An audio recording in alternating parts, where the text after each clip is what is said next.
তাদের বিজেপির চক্রান্ত ছিল যে এসআইআরে মুসলিমদেরকে পরিকল্পিতভাবে বাদ দেওয়া, কিন্তু দেখা যাচ্ছে যে আজকে এসআইআরের ফলে মতুয়া সম্প্রদায় বেশি বাদ যাচ্ছে। হ্যাঁ, তো এখন অসীম সরকার চাইছে যে এই মতুয়া সম্প্রদায় যদি আমাকে প্রশ্ন করে তাহলে এই প্রশ্নের আমার জবাব নাই।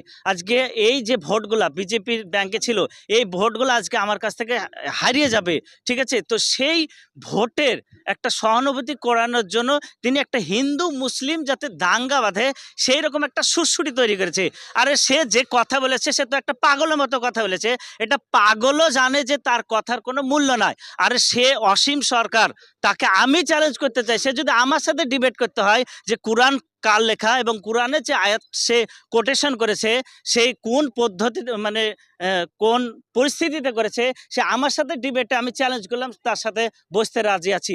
আসলে বিজেপির কাজই হচ্ছে হিন্দু মুসলমান সুরসুরে লেগে দাঙ্গা বাঁধানোর একটা চক্রান্ত। আগামীতে 26-এ ভোট আছে, দাঙ্গা লাগলে বিজেপির সুবিধা হবে, এটা হচ্ছে তার উদ্দেশ্য। আমরা এটা লিগ্যালি ফাইট করেছি, বিভিন্ন থানায় এসডিপিআই তার বিরুদ্ধে এফআইআর করেছে। এইখানে একটা বিষয় স্পষ্ট করতে চাই যে আজকে তার এতদিন জেলে থাকার কথা ছিল, তৃণমূল সরকার যেহেতু ক্ষমতা আছে তার জেলে থাকার কথা ছিল। তার অসীম সরকারের বিরুদ্ধে 1200 এফআইআর হয়েছে, তারপরও সে আজকে জেলে নাই। এরকম একটা দাঙ্গাবাজ লোক এতদিন ঘুরে বেড়াচ্ছে, এইটা সাধারণ জনগণকে বুঝতে হবে। তাহলে কি আজকে বিজেপি এবং তৃণমূল একই সাথে কাজ করছে, তাদের কি উদ্দেশ্য এক, এটা আজকে জনগণকে ভাবতে হবে। আগামী 26 ইলেকশনে যদি আপনারা ক্ষমতায় আসেন, যদি মানুষ আপনাদেরকে দায়িত্ব দেয়, তো জনকল্যাণমূলক কি কি কাজ করবে? প্রথম আমাদের জনকল্যাণমূলক কাজ হচ্ছে আজকে রাজ্যের শিক্ষা ব্যবস্থা ধ্বংসের মুখে। প্রাথমিক স্কুল 7,000-এর কাছাকাছি বন্ধ হয়ে গেছে, 10,000-এর কাছাকাছি স্কুল ধুক ধুক করছে, কোথায় একটা টিচার, কোথাও দুখানা টিচার। এমনকি আজকে গড় রেশিও আপনার 200 স্টুডেন্টের প্রতি একটা শিক্ষক। আমার যে গ্রাম সেই গ্রামে জুনিয়র যে হাই স্কুল আছে ক্লাস 8 পর্যন্ত, 4খানা ক্লাস, মাত্র শিক্ষক একজন।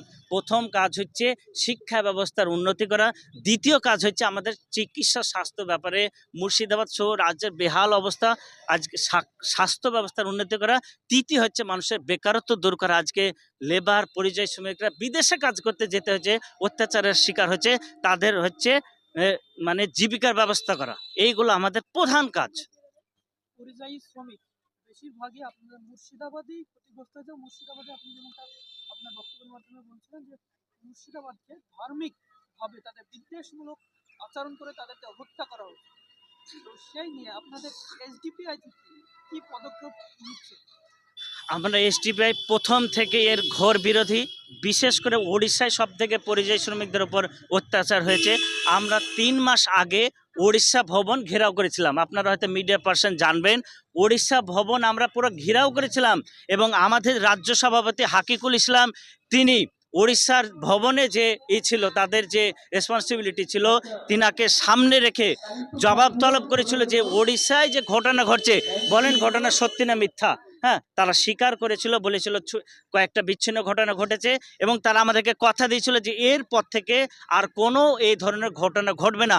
আমরা সেদিন বলে এসেছিলাম যে এরপরে যদি কোনো ঘটনা ঘটে তাহলে কিন্তু ওড়িশা ভবন আমরা সেদিন লক করে দেবো। তারপরে আমাদের আন্দোলন চলছে, এই আন্দোলন আমাদের লাগাতার চলবে।